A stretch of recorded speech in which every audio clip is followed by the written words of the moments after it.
Hi, everyone. Welcome all. I am your moderator for this closing plenary. My name is Shefali Lakina. I am co-founder of Wonder Labs. We are a climate justice focused social enterprise and think tank based in San Jose, California. I've included my coordinates in the Zoom chat, so feel free to get in touch. So with that brief introduction and hoping that most of our audience are now in this session, I am so delighted to welcome you all to the closing plenary of the 47th Natural Hazards Workshop. I want to start out by thanking Lori Peak for inviting me to organize and moderate this closing plenary. Lori, much gratitude and thank you for making space for this important conversation. I have the absolute privilege of bringing together three inspiring fire practitioners who are doing path-defining work to reframe the narrative around how diverse people and communities are learning to work with fire and live with fire across the Western United States. Warm welcome to Lenya, Brandon, and Daniel. Excited to be in conversation with you today. Now, here's what I hope to do in the next 8 minutes before handing over to our panelists. I will briefly introduce the session and tell you a bit about why I wanted to create space for this conversation and frame it in this particular way. I'll then briefly introduce our three panelists and invite each of them to spend about 15 minutes telling us how they've come to work with fire as a way of caring for people and places. We will then reserve about 20 minutes to have you, the audience, engage with the panel. You can ask questions about challenges, opportunities, and any lessons learned. So feel free to start using the Zoom chat box to comment, pose your questions, and share experiences from your journey. So what has brought us to this room, to this gathering where we get to share stories of how we are reimagining our relationship with fire? Well, for me, it started in 2016 while I was conducting my doctoral research in the Illawarra region of New South Wales in Australia. Over the course of a year, I learned that as people from diverse refugee backgrounds resettled in this region of Australia, they experienced safety from bushfires and related hazards as some form of care. I learned how people practiced care for themselves by relying on their past experiences and drawing on their cultural beliefs, knowledge, and rituals. I learned what it meant for people to live in caring communities that can extend across time and places. I also witnessed how people's expectations of care were sometimes indeed fulfilled by policy, institutions, and services. But most often, I found that the experience of care was articulated in relation with the landscape, mountains, trees, gardens, places that enabled refuge and healing, even in uncertain times. And so my heart and mind were full of possibilities with this emerging understanding of how people can feel care, safety, and well-being, even as they encounter cascading disasters and as they adapt to unfamiliar and changing landscapes. So when I moved back to California in 2018, months before the Camp Fire that devastated the town of Paradise, I started looking for similar patterns of care. I asked questions like, how are diverse people experiencing care as they cope with terrifying losses? How are the forestry and fire workforce, an essential workforce that's caring for all of us and keeping us safe year after year, how are they experiencing safety, care, and well-being in the context of this worsening wildfire crisis? And how are state and local institutions fulfilling a duty to care, especially for a largely uncounted, informal, temporary, and seasonal workforce? Now, up on the slide, you'll see my attempts at asking and answering some of these questions with many wonderful collaborators in recent years. And in pursuing these questions, I've found three kinds of answers, which I'm going to summarize as the following. As we prepare to reimagine our fiery future, we will have to pay closer attention to how care is enacted by policy, for people, and in places. Now, how do we do this? We know that enacting care in policy requires developing a deeper understanding of people's everyday lived experiences. And it requires a better characterization of well-being outcomes. And here I refer to care as both the sentiment of care, but also as an acronym for practices of collaboration, accountability, responsiveness, and empowerment.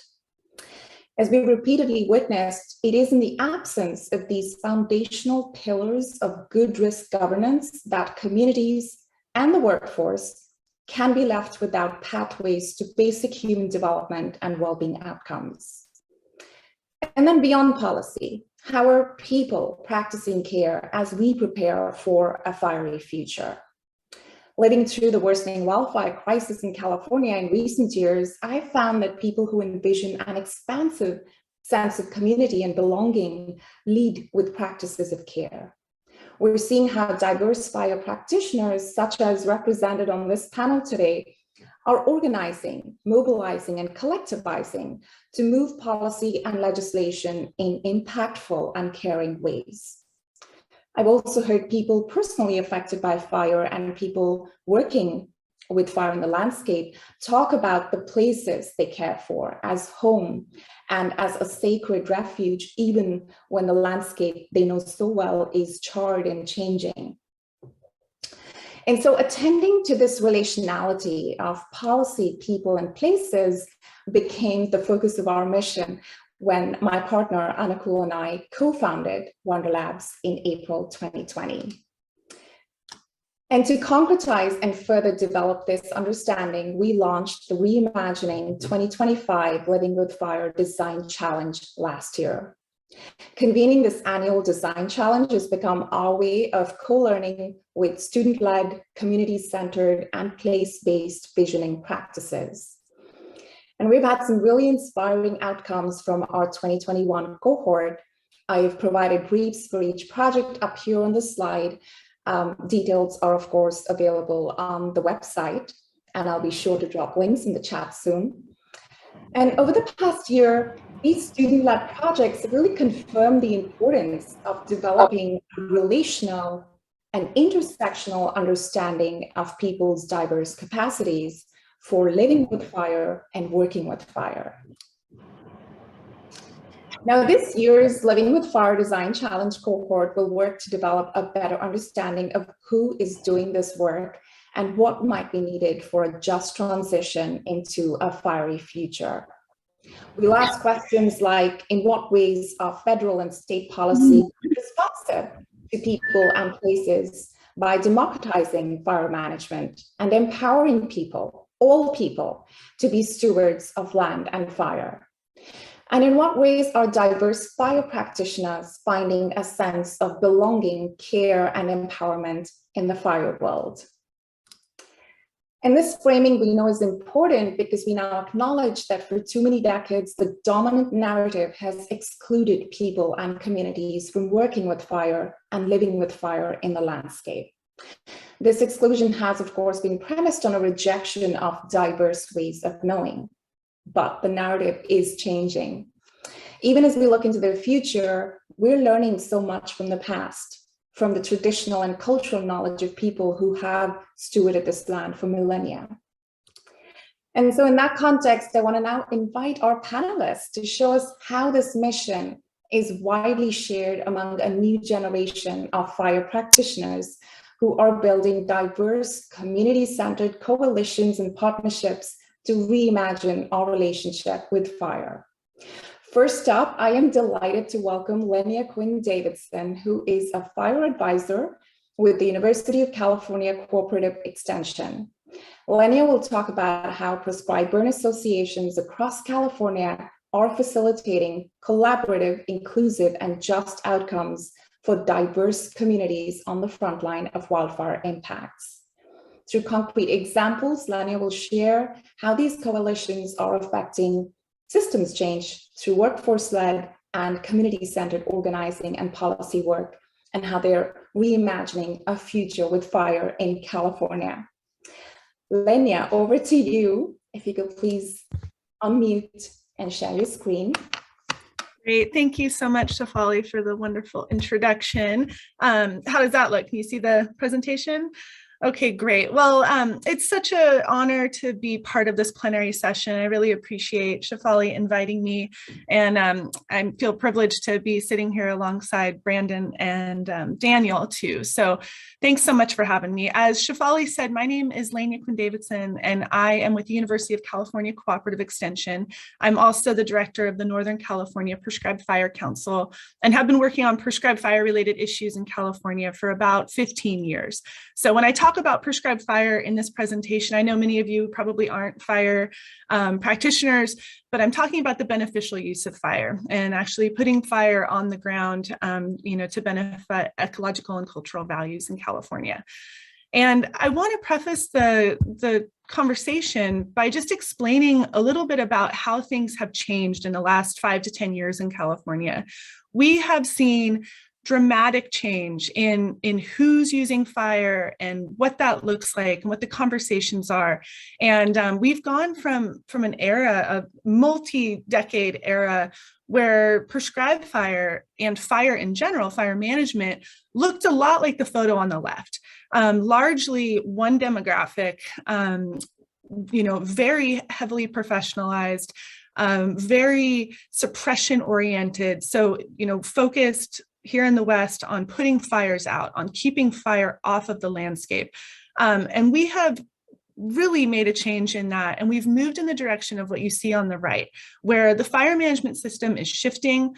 The cultural values behind it are shifting. The people who are recognized as experts are different.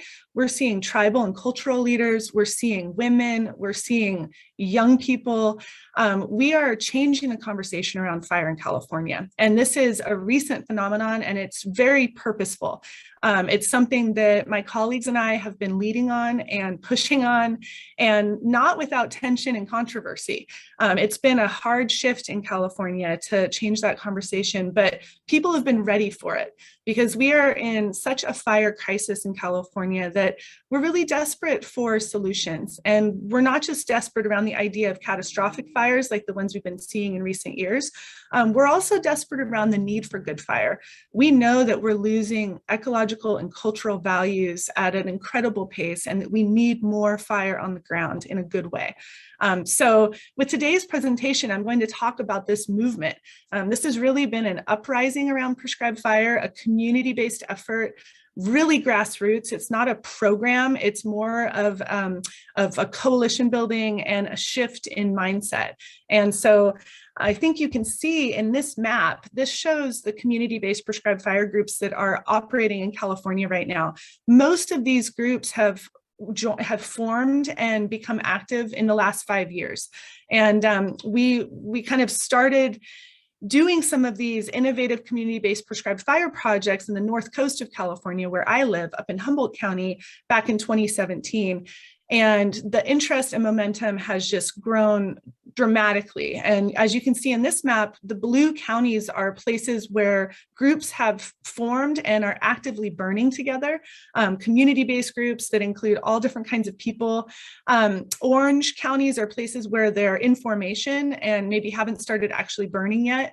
And then the yellow are places that are having conversations about it. And I have to update this map about once a month. That's how quickly things are changing in California.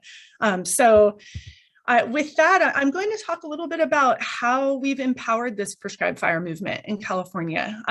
Really the level of social and cultural change around this has been kind of mind-blowing. And there's some key pieces to it that really relate to the themes of this plenary. Caring for people, recognizing diverse values and perspectives, creating this shared space. So I'm going to talk about how we've been really inclusive with this movement, which flies in the face of how fire management has been for 100 years. We've also really focused on de-professionalizing prescribed fire. And I know that sounds weird, but I'll dig into what I mean by that. And then for me personally, there are a couple of things that I think that I've brought to this movement and that I don't normally reflect on a lot, but in the context of this session, I did want to talk about leading with the heart and the power of belief in this work and what those mean for me.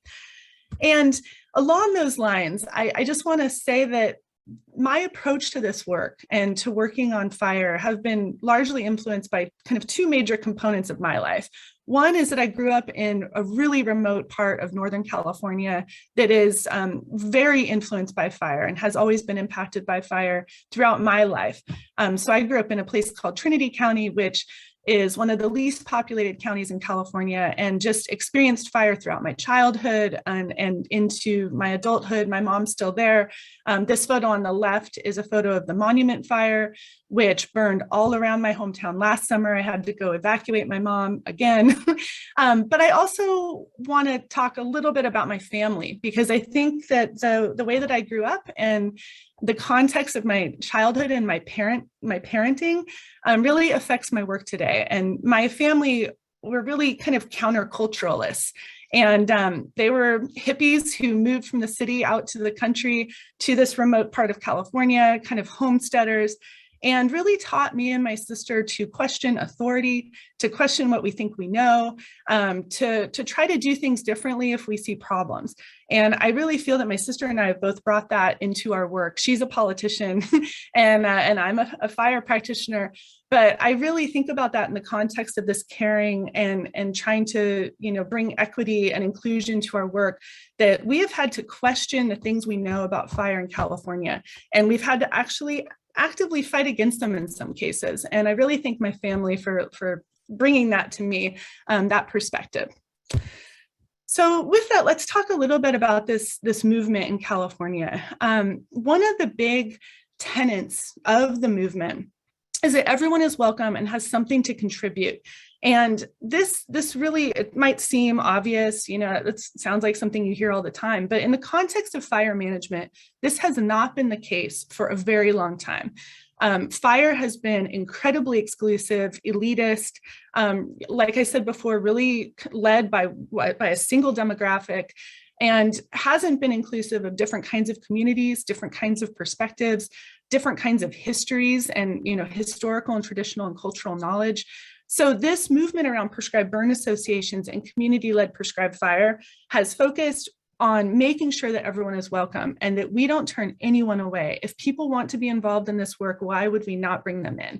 And this, of course, is a key premise behind innovation in general, right? You want diverse perspectives. You want people who think about issues in different ways and bring different kinds of backgrounds to the work.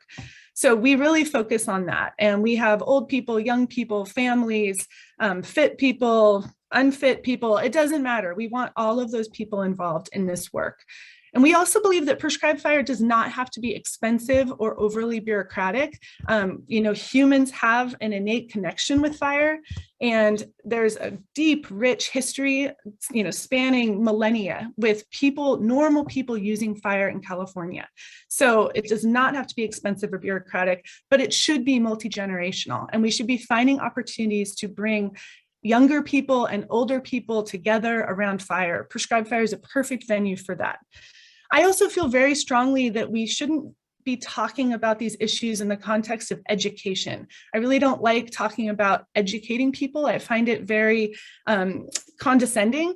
I really think we need to bring people together to share and to connect and to grow their skills and capacity. So, even as an educator myself, I'm an extension person, and a lot of what I do is hosting workshops and trainings, but I don't like that word. I don't want to say that I'm educating people.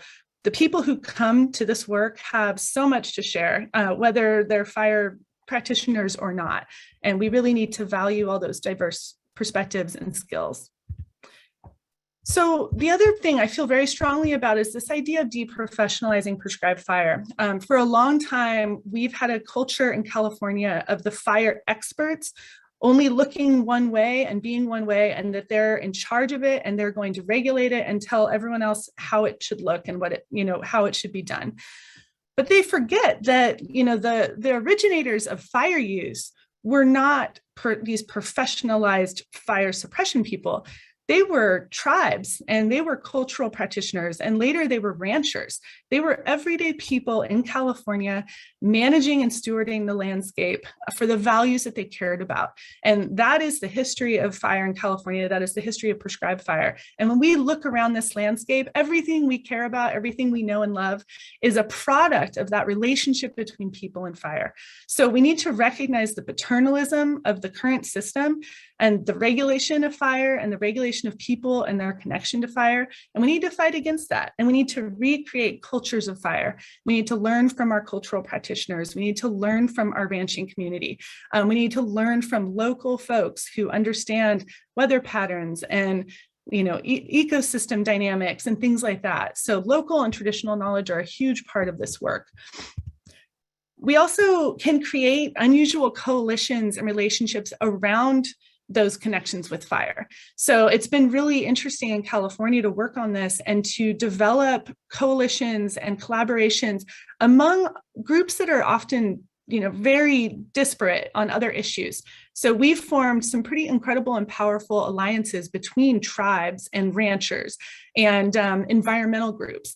And last year we did some policy work where one of my favorite things was a shared press release that came out between the Karuk tribe, the California Cattlemen's Association, and Defenders of Wildlife. Those three groups have never worked together in a context like this, but prescribed fire was able to bring them together with a shared value, a shared vision, and really kind of coalesce these unusual bedfellows, if you will. I also think around the de-professionalization of prescribed fire, it's not just about allowing people to access current systems. So it's not about saying, oh yeah, you can come in and take our federal classes and get trained up in the way that we think is appropriate. It's actually about creating new systems that are more equitable and recognize different forms of knowledge. So we can create new types of learning environments where people are valued in different ways and where we can highlight different forms of knowledge. It's really important that we create those new structures and new systems in addition to having, allowing access to the other ones. Now, for me personally, I think this idea of leading with the heart is really important to me. And when I say that, I mean, thinking about loving the people that we're working with and creating space for people to have fun and to connect and to feel authentic. One of the big parts of this Prescribed Burn Association movement is community and food. So we really encourage people to, not just come burn together, but to form community around it and to draw on existing community structures. And so in my county where I live, these are both photos from burns that we've hosted here in Humboldt County.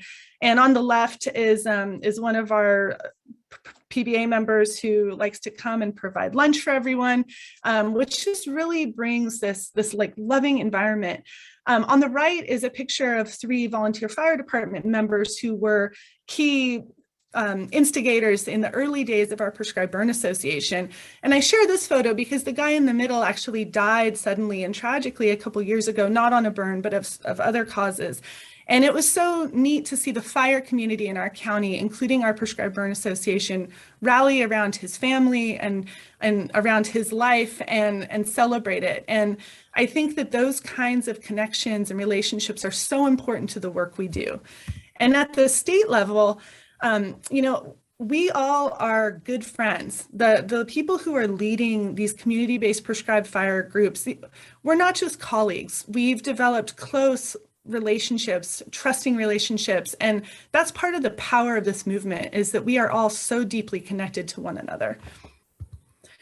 So lastly, I just wanted to touch on the power of belief. And I think for me, this is really important. I think we who lead this movement believe in people being good and wanting to do the right thing. And I know that sounds a little cliche, but it's actually really important in the context of prescribed fire, because when people put fire on the ground, they are doing that. They're taking a risk, and they are doing it for purely good reasons in the prescribed fire context. They're doing it because of things that they want to see in the future, of things they want to protect. We often, we're often fighting to do this work. We're fighting for permits. We're fighting for recognition from the state. We're fighting to be recognized as people who are allowed to participate in this relationship with fire. And it's counterintuitive to me because I really think anyone who's in this space doing this work is good and wanting to do good. And so I also think it's really important for us to believe in our ability to affect change when it's needed. And so we can make change around this work if our hearts and our passion are there for it. And I think I can show you that in these my last couple slides. This is the work that we've done just in the last few years. So we've got 20 community-based prescribed fire groups in California and more in development.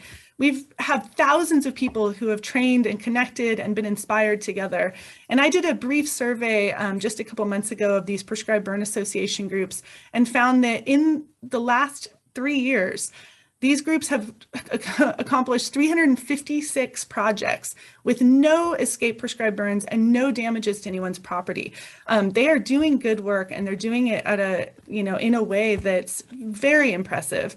That's just in the last couple of years across California. We've also influenced statewide planning around this. So Governor Newsom put out this strategic plan for expanding the use of beneficial fire, which many of us helped author. So we're really involved at the state level. We've made policy changes to the liability standard in California. We've created like a state-backed insurance fund for this. We've worked on tribal sovereignty. These are all things that we're working on and affecting change around. And just lastly, we are rolling out a new state certified burn boss program in California. And I just wanted to share that our first 2 state certified burn bosses in the state of California are women. And it really speaks to the change we're seeing, that we've created this grassroots movement, and we're seeing incredible outcomes. We're shifting the conversation, we're shifting the demographic. So with that, thank you so much for having me. And I look forward to hearing the next presentation from Brandon. Thank you so much, Lenya. You are leading such powerful work, and I cannot wait to unpack some of this in our last 20 minutes. Next up, I am delighted to welcome Brandon Smith, who is the co-founder and executive director of the Forestry and Fire Recruitment Program. Brandon will tell us about his inspiring journey to reimagine who does forestry and fire work, and how does that work contributes to a just transition and equitable outcomes. Brandon, over to you. All right, thank you all so much, and thank you for the invitation. So my conversation is Lost in the Wilderness. How can we reimagine caring, just, and equitable futures in today's world? And so I'll get started with a quick story. So in 2012, I found myself incarcerated in the Los Angeles County Jail. And I thought that all hope was lost. I thought that I had no way to contribute to the state, the county, to my family, to my peoples. And we just didn't understand like how I can go move forward. And then I was introduced to the fire camp program. So for a context of the conversation, since World War II, since 1941, the state of California has had 35 to 45 fire camps within the state of California. Fire camps are a situation where currently incarcerated people are utilized as firefighters to go do this work. They tend to be 10 to 30% of the total firefighting force, depending on the year. On average, 1,500 people parole home averagely. And what we find is, while saving the state of California so much money, it's like a one-off situation. It's like people do not, it's like, oh, I was in fire camp and that's it. And so because of this labor shortage, we have a shortage of firefighters. So we use incarcerated people. And then once they come home, there's no way for those folks to go transition over until once they come home.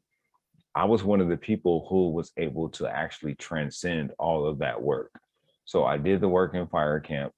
I worked as a firefighter. My family supported me. And then I became a professional firefighter. And so how does that happen? How am I the outlier in this situation? And so that's where we decided to go develop FFRP. So our solution was to focus on the individual. One of the biggest things that we have to realize is that we cannot put everybody in like a basket or like a case, like person to person get down. We provide people with the inspiration to explore these careers. First and foremost, when we talk about forestry and fire careers, we're not talking about in South Central LA. We're not talking about in Altadena, California. We're not talking about in Oakland, San Francisco. Most of the folks that know about these careers come from like more like rural areas. So like we provide people with the inspiration to explore these careers. Secondly, we provide them with the support to prepare for these careers. And so preparing for these careers is in multiple ways. Let's deal with you as the individual and how do you transform yourself and how do you move forward? And lastly, what we do is we provide the resources for these people to go thrive within these careers.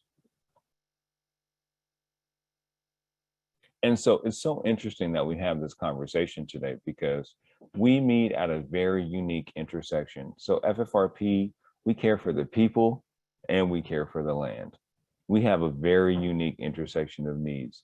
We meet in environmental concerns, climate change concerns, workforce development concerns, criminal justice concerns, and whole person care.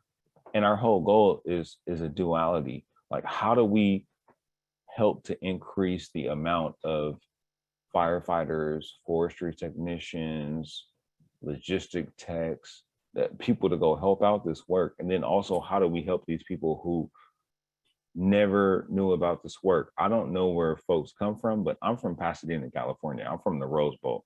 And so I say, like, wildfires always happened in my whole life, but I never knew about the situation until I became incarcerated, sadly. And so we want to go make sure that people have access to this work. In doing that work, so FFRP has a 3-prong take on this. So first and foremost, we want to care about the person. So whole care. Who is a person? Every person has their own individual track into this work. For some people, it can take 2 months. For some people, it can take 2 years, right? And so what are the individual needs that people need? How do we do this personal development? That's why FFRP has case managers through USC, the University of Southern California. We do yoga classes, conflict resolution, expungement clinics. There is so much work that FFRP does to make sure that the person is good to go thrive in this situation. Because if anyone has experience in this work, then you know that this work is extremely stressful. So we need solid people. And then secondly is, even though I care about the people and the person and what that work looks like, we also run a business. We also have a need. We also make sure that we care for the land. So team care. So we want to make sure that we do career training. So we partnered up with private agencies, public agencies to go do paid on the job training for people. We help folks out for career placement. When Governor Newsom and the chiefs of CAL FIRE go out here and say every year we need more firefighters, we go help these folks to go move forward and make that happen. In addition to that, leadership training, because we want people to go thrive in a career. What does it look like if you just have a job and you stay stagnant? No, we want you to go thrive and go move forward. And lastly, the biggest thing is community. FFRP has very specific skill sets, but our work does not happen just between us. It happens in building community with people. So collaborative programming. And so first, support the person. Maslow's hierarchy. So there's this thing, Maslow, folks may know, but look, we need to make sure that people have like some place to live and some food. We need to make sure that folks have a job and they have resources to help themselves. We need to make sure that they reconnect with their families and their children and their loved ones and have a connection to the community. We need to make sure that they feel better because of the work that they're doing. And then once they do that, they know that, and they'll give back. So that's one of the pieces of the work that we do. In addition to that, so team care. We still run a business. And so we go and reach to all the fire camps. We go to high schools, folks who are not going to D1 colleges. We partner with different organizations to provide warm handoffs. For example, I had a conversation with some folks in Fresno who were trying to help out a group of people in Fresno. How can we help? We operate a worker and a legal hub. Technology in 2022, even though everybody is on TikTok, you would be surprised about how many people cannot open up an Excel document or a Word document and figure out what that looks like and use computers. And so we help them out with that and navigating the application process. In firefighting, it is pretty much a closed network. And so we try to figure out like how to get these folks in. We have a career training program. Folks work with us from November to April every year. We pay these folks $17.50 an hour for around 35 hours a week. Not trying to get too complicated, but they pretty much have a full-time job with us from November to April to go out here and like do this work. And in doing this work, there's one piece about helping the people and one piece in helping the land. And so if homeowners want to go pay us or land stewards want to go pay us to go do this work, to go help people, we will utilize those funds to put that in people's pockets so that they can go move forward. And we also have a private fire department. We have some folks going up to Northern California in a couple of days right now, the Buffalo Hand Crew. And so that's one piece of it. So why am I here? I thank you all for the invitation. How you can help, the third piece that we do is we build community. FFRP is here for whole person care and career training, but that takes multiple organizations. And one of the things that folks can go do, even if it's not within FFRP's model, is you can go take this to go build it up within your own model. So we work with local government and land stewards. So we have a contract with different forests to go do work.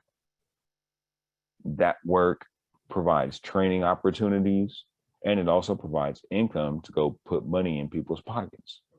We go work with community-based organizations to go do mental health work, making sure people have insurance, making sure people have stable housing, right?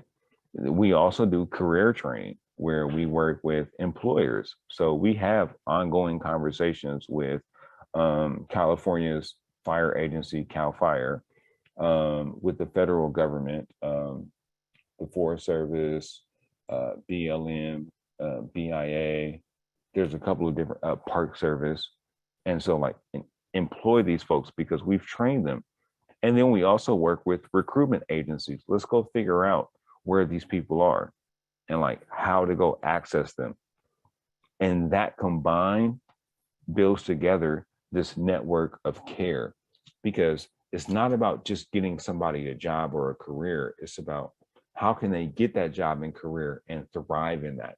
And then how do we transition this work so that we have effective firefighters, forestry technicians, and workers in the space so that we don't have a fiery world today. And so that's who we are as FFRP. We are currently based in Los Angeles County, San Bernardino County, and the San Francisco Bay Area County within California. And so we would love to work with y'all and just figure out ways. And even if you're not within one of our jurisdictions, how can we go help to go build? Because there are people there who are willing to go help out. And so FFRP is taking this proactive role to create communities and conversations around how can we build ways to combat this problem within ourselves. So thank you so much for this time. I appreciate to be with you all. And yeah, so we have some, I forgot to tell you, I was almost done. Let me tell you, it works. It works. It works. So I have 3 people right here.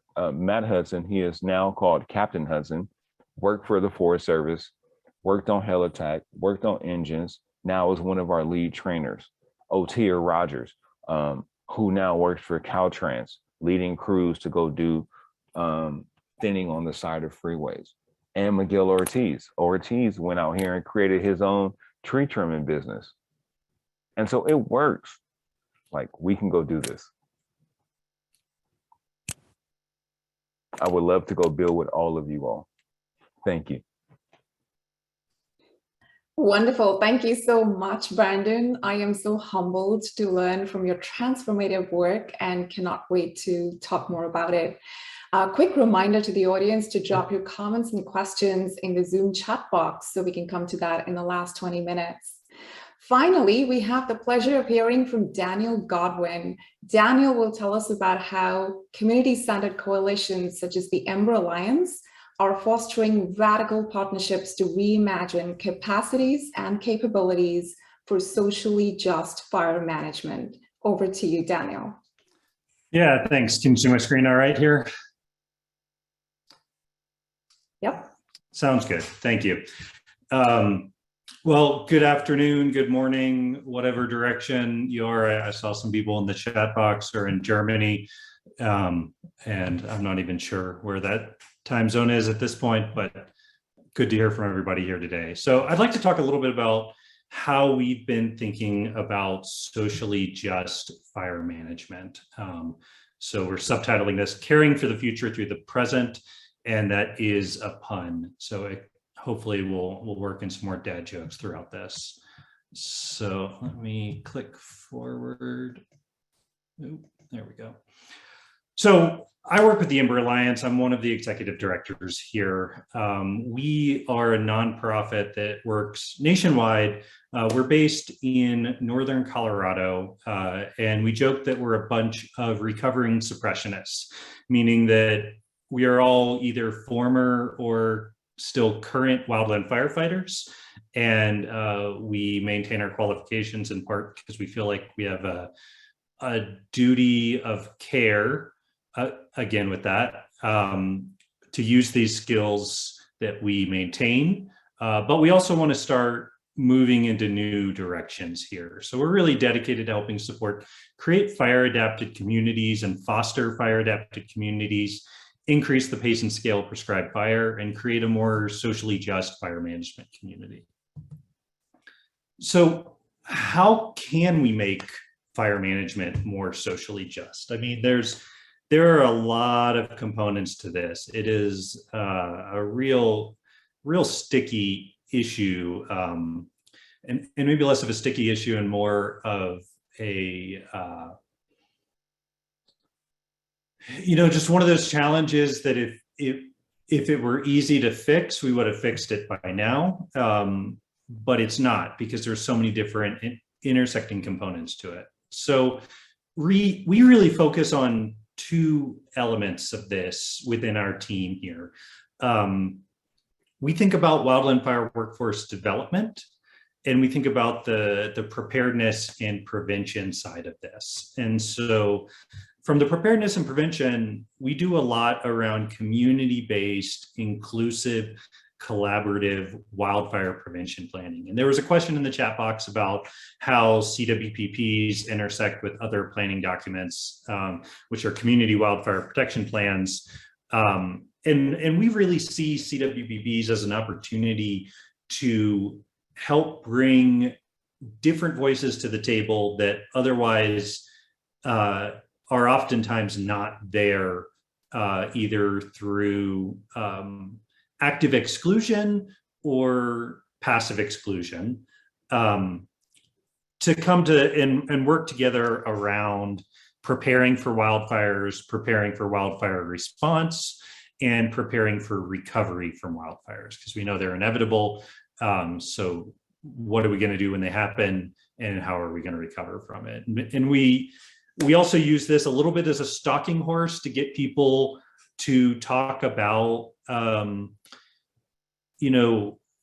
fuels treatment in a way that they may not otherwise come out of their silos. You've got people like Lania talked about who are coming from a very, a very constrained view of what fuels management and wildfire risk reduction or good fire can look like. And so if we can use these conversations to break people out of their silos and work towards empowerment, I think that's a really positive outcome. But that's actually not what I'm going to talk about today. I'm going to talk more about our workforce development work. And, we joke that, here's our kind of dark humor, that wildfire is a growth industry, right? It's getting hotter, it's getting drier, wildfires are more frequent and more intense, and that there is already a insanely high demand for these jobs, or for more workers in these areas. They can be high quality jobs. They can be a good, blue collar job that, brings a lot of pride in the work that you're doing. And we want to try and make this workforce a bit more, or a lot more diverse and inclusive. So, I'm clean shaven today, but most of the time, wildland firefighters, they look a lot like me. It tends to be a white male dominated industry. And you see this across the board in a lot of ways. And so when we're talking about creating a more inclusive industry, there's a justice point to this, which I think is an incredibly important one. And there's also just a practical one. We need so many more firefighters and fire practitioners out there that we can't afford to exclude anybody. We actually need to be inviting a lot more people in, just from an all hands on deck side of this. The scale of the problem is just too great for us to get in our own way and stop people from coming into this industry and thriving. As an example, on the Front Range of Colorado, where I am, we need to be burning something like 200,000 acres a year. And for my metric colleagues out there across the area, I'm not very good at converting that to hectares or anything like that. But we're burning about 35,000 acres a year across the state of Colorado on a good year. Most of the time it's less than that. So it's not quite a complete order of magnitude there, but it's close of what we need to be doing just on the Front Range alone. So we need a lot more people doing that work. So how can we create a wildland fire workforce that better reflects the United States? So we've done a lot of thinking about this, and we've kind of come around this model taken from the STEM world here, right? The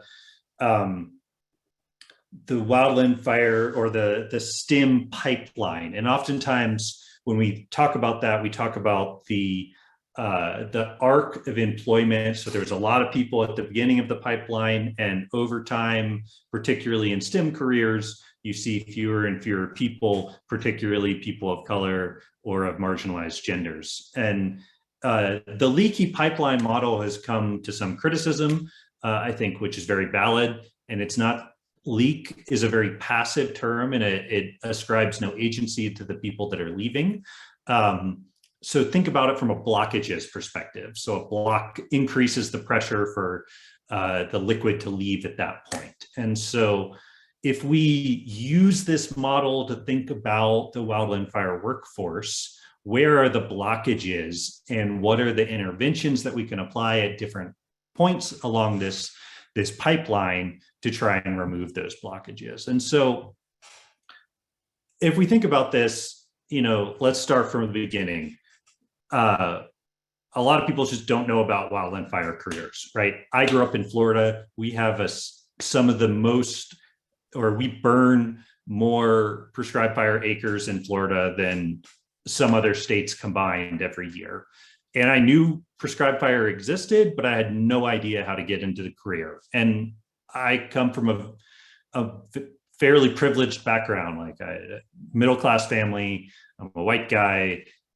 And if I can't find that information, if I don't have those access points, it's an indicator, I think, of just how little knowledge there is out there.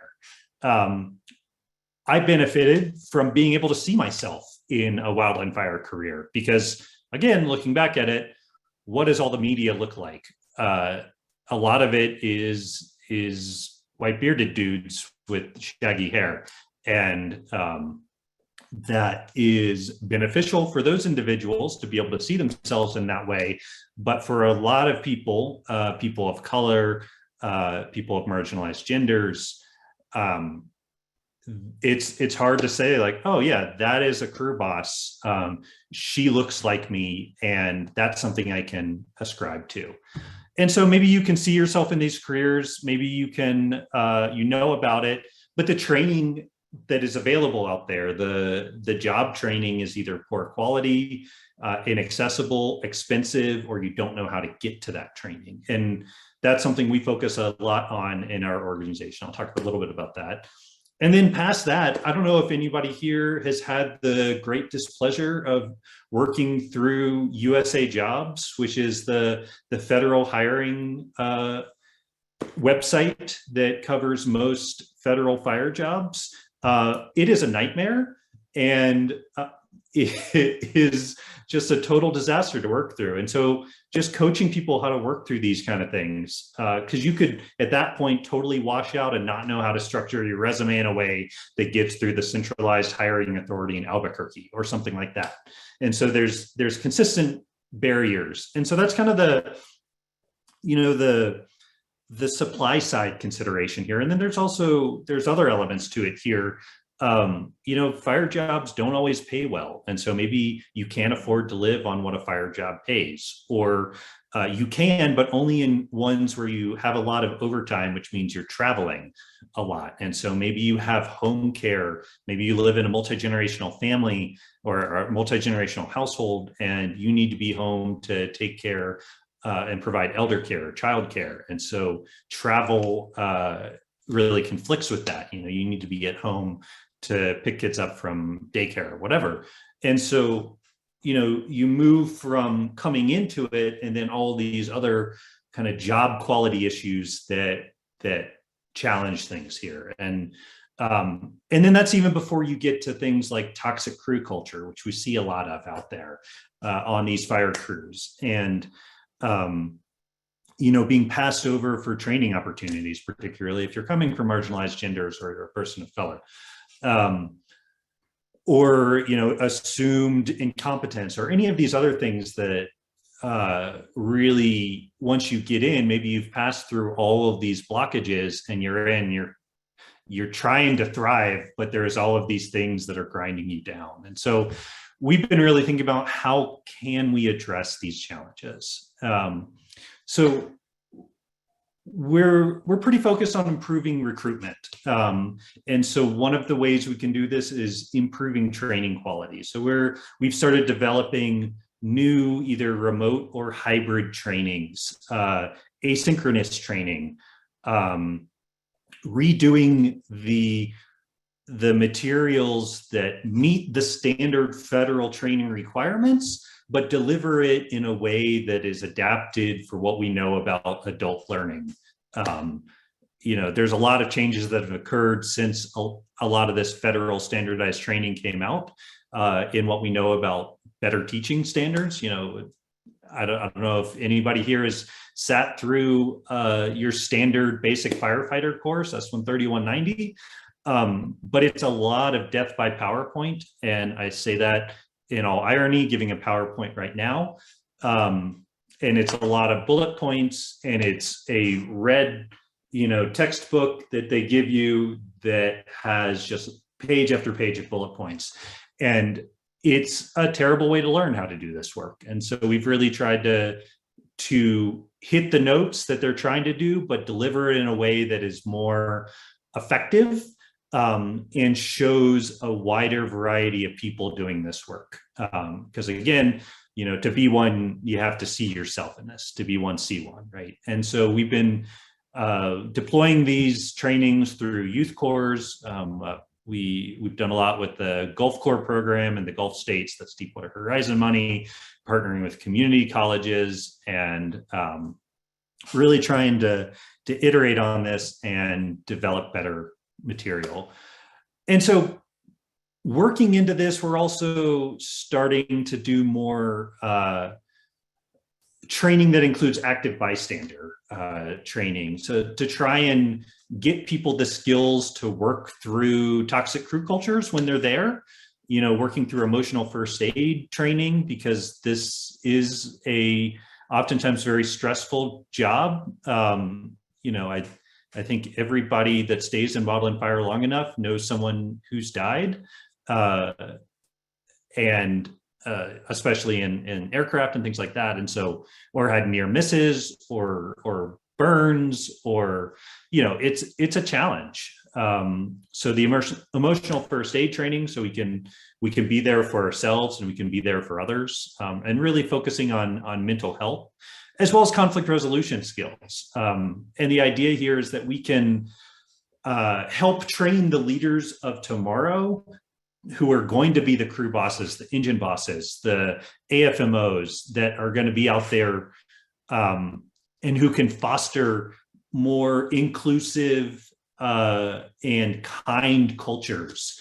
Because this job, wildland firefighting, is always going to have its challenges. It's always going to suck sometimes. But if we can create opportunities for kindness and moving beyond inclusion to belonging, I think we can start to improve that and make some good things.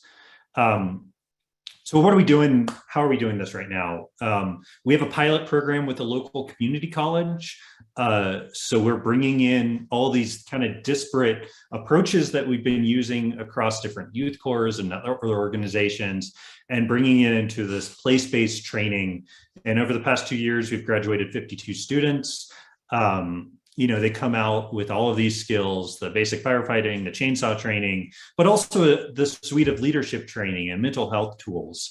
And we've started getting these people jobs both on our own crew and with other programs, and helping them through that process. And very similar to what we heard about in the last presentation, trying to bring people along and help them into these new directions. So, how can we expand this approach? I think certainly we need more people thinking and talking and doing about socially just fire management, because we're missing stuff. We absolutely are. And I think there's a lot of people that are kind of working in their own, playing in their own sandboxes around this. And I think if we can, and it's not that we're territorial or have sharp elbows, I think it's just finding the people that are doing this work and building a community of practice and talking more about it. I think we want to definitely find more entry points for the on-ramp into this. If I can mix more metaphors here, the on-ramp into the pipeline. I guess that would be more of a draft site if I can use fire puns. And then I think creating more training crews out there, where we can create soft landings for new people coming into these areas, and then continuing to coach people throughout the arc of their career. So what is this missing? That there are holes in our knowledge around this based on our privilege and our backgrounds. And I think getting more people into this space and talking more in this community of practice is going to address this. This model is very predicated on somewhat the antithesis of what Lania has been talking about. This is very targeted along the challenges of the federal and state, national wildfire coordinating group, like the traditional model of fire management. So we're trying to patch and fix that as opposed to building something new. And so this doesn't necessarily address the building a new, more just revolutionary fire culture that Lenya is working through there. And this, similar to that, does not necessarily address indigenous knowledge or burning or any of that in a sufficient way. And I think all of those things we're trying to figure out how to better include that into this kind of workforce development side of it. But I want to thank everybody for your time this morning, afternoon, evening, whatever it is, wherever you are, and for letting me talk a little bit about how we're trying to address this real challenge of the next century. I mean, it's just going to get, I hate to be kind of doom and gloomy, but from a climate change and wildfire intersection, it's just going to get worse. And we need to figure out how we can fix our own problems so that we can address these challenges that are out there.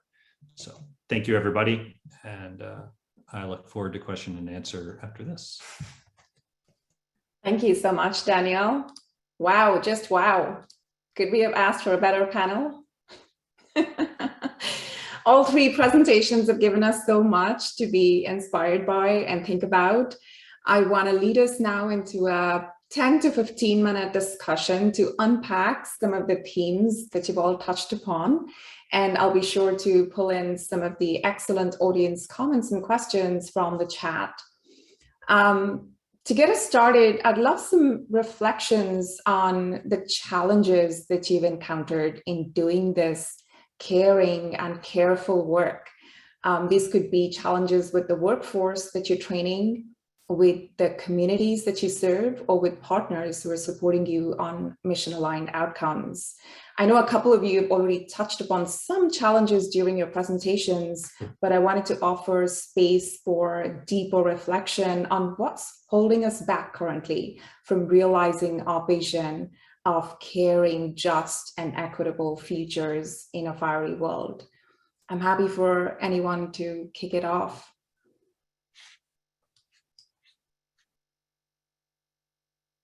Okay. Well, go ahead, Brandon. Well, I'll start off and say, I agree with Daniel and Lenya. Like, the workforce is not a workforce that's a caring workforce. And so how do we build a caring situation within the workforce?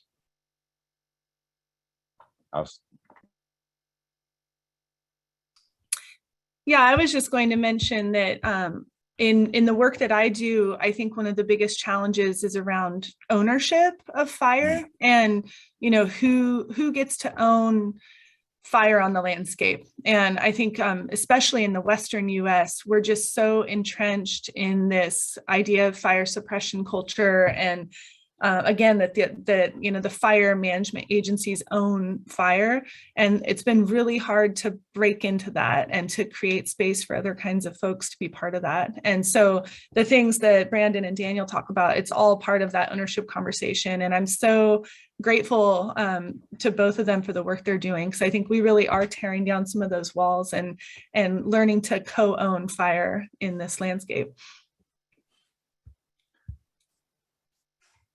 I think, it's somewhat the easy but hard answer here of,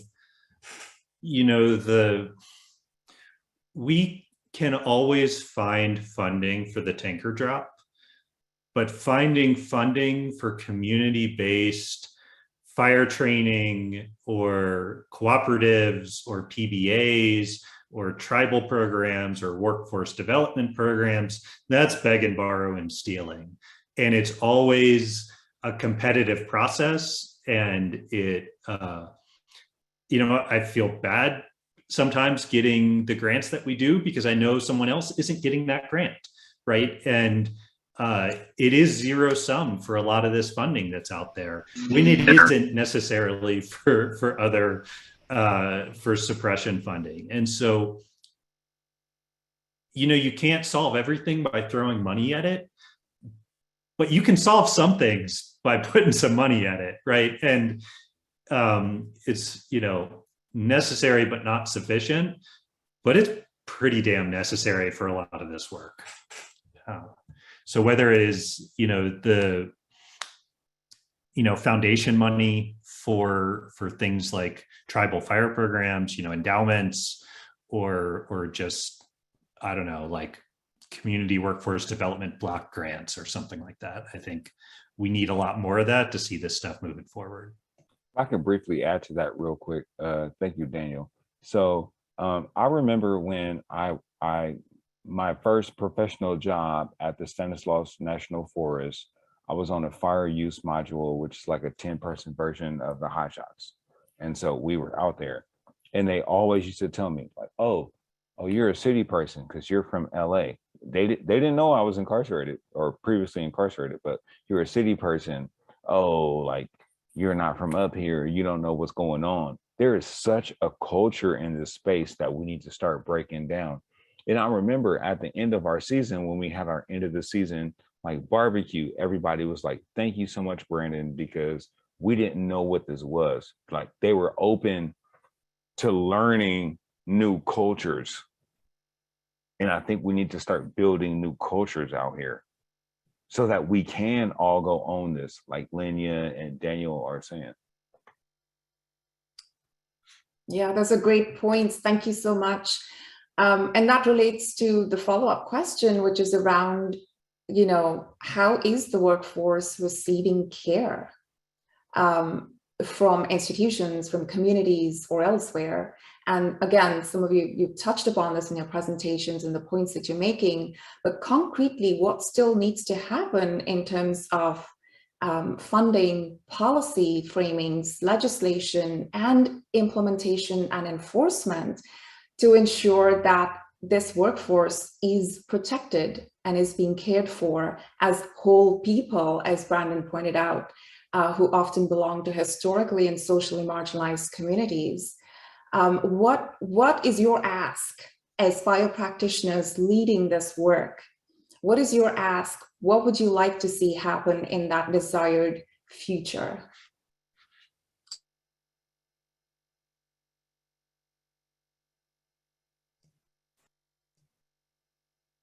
I think, Lenya, you were about to unmute before I unmuted, so I don't want to beat you to the draw.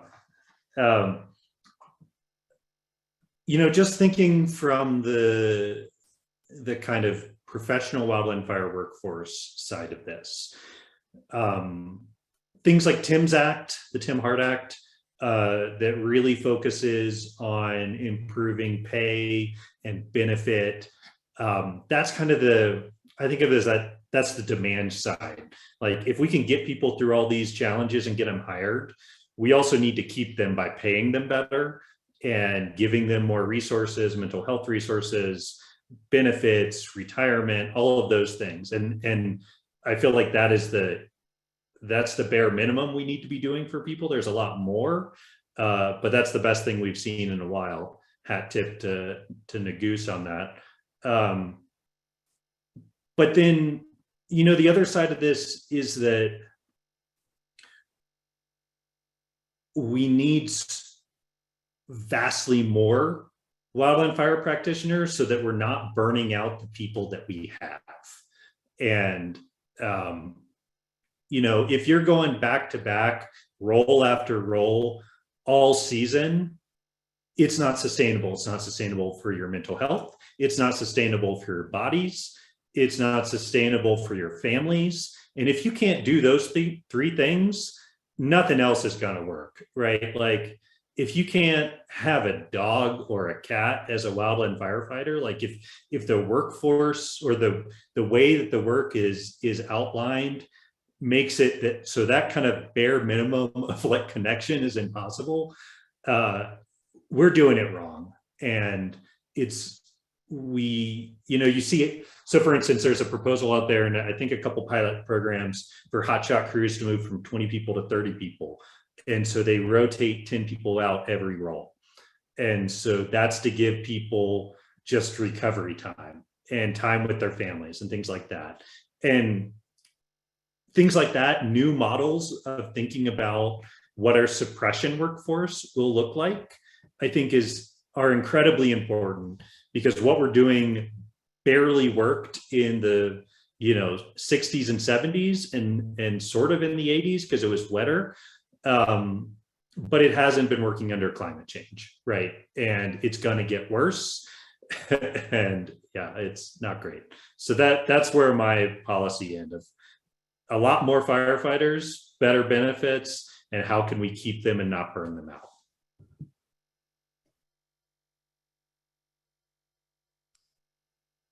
Lania, Brandon. So if I could just quickly Brandon, go ahead. Yeah. I just really agree with Daniel and what we're talking about, because you got these folks going out there on extended assignments on and on and on.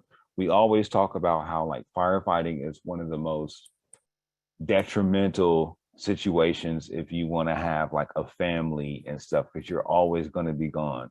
We see this stuff on the news of firefighters being gone. And I think this is the perfect opportunity, just like FFRP, for us to go come together and create like a collaboration. How can we go change what this looks like? How can we go change the stigma out here? Like, oh, you just have to go be, oh, I'm sorry, babe, I have to leave. I'm going to be gone for 9 months. But like, let's go figure out a new way of doing things. And I think in us figuring out new ways of doing things, that will transition into us finding out new ways of doing more things. Instead of talking about just fire prevention, we can talk about fire suppression and all that kind of stuff. But I know Linnea has something. So, Oh, no, yeah, I totally agree with you guys. I was just going to also talk about just that retention piece that Daniel touched on and that his presentation was focused on.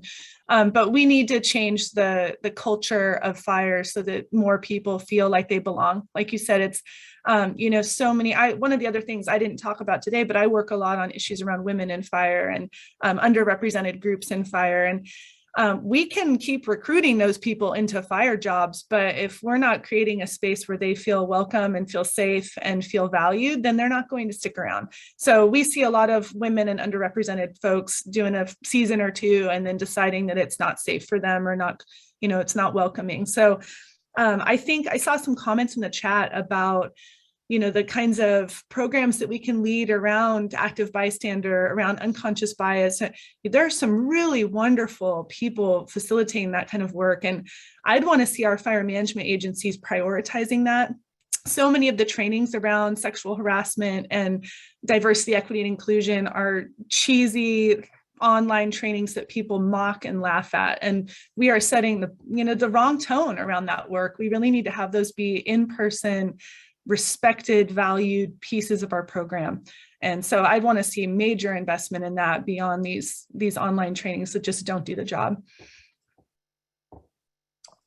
Yep, totally. Thank you so much for those amazing perspectives. There are some really good questions and comments from the chat. We are running out of time, but I want to take one, which I think actually cuts across both Colorado and California. The question was around prescribed fire. And the fact that there is this sense that it can be dangerous, as the New Mexico experience indicates. Lenia, in particular, I want you to address this misconception around prescribed fire being dangerous. And just to finish off on the comment, it was, one imagines it takes deep pockets and planning to place public and private resources at risk. There is a place for fire science in the big scheme of Western public lands. How would you respond to that? Yeah, I mean, obviously it's a complex question to answer in 1 minute, but I think we focus a lot on what starts fires and not a lot on the condition of the landscape that's there to receive the fire. So we've had 150 years of mismanagement, of fire suppression, of creating forests that are so vulnerable. And one of my colleagues likened the New Mexico example to, it's after a war, you've got all these bombs out on the landscape and you're sending people out to detonate those bombs to make things safer. And every once in a while, one goes off. And, you know, the alternative is that we just leave the bombs out there and wait for something to happen. So the New Mexico example, it's one in many thousands. It's super rare, and it's a risk we have to accept. We can't sit on our hands and wait for these things to just happen on their own. We have to treat these landscapes, and we have to be active in that. So let's start taking some shared responsibility for the condition of our landscapes. Thank you for that critical clarification. In closing, much gratitude to all our panelists for sharing their experiences and inspiring us with their vision for how we can reimagine caring, just, and equitable futures in a fiery world. This has been an amazing panel, an amazing discussion. To the audience, thank you so much for your thought-provoking comments and questions. Please feel free to stay engaged with us by email or send in your reflections through the Living with Fire Design Challenge website. And then finally, I encourage all participants to now directly transition to the wrap-up and call to action session hosted by Lori Peak. It will be inspiring as always, so see you there. Bye for now, and thank you.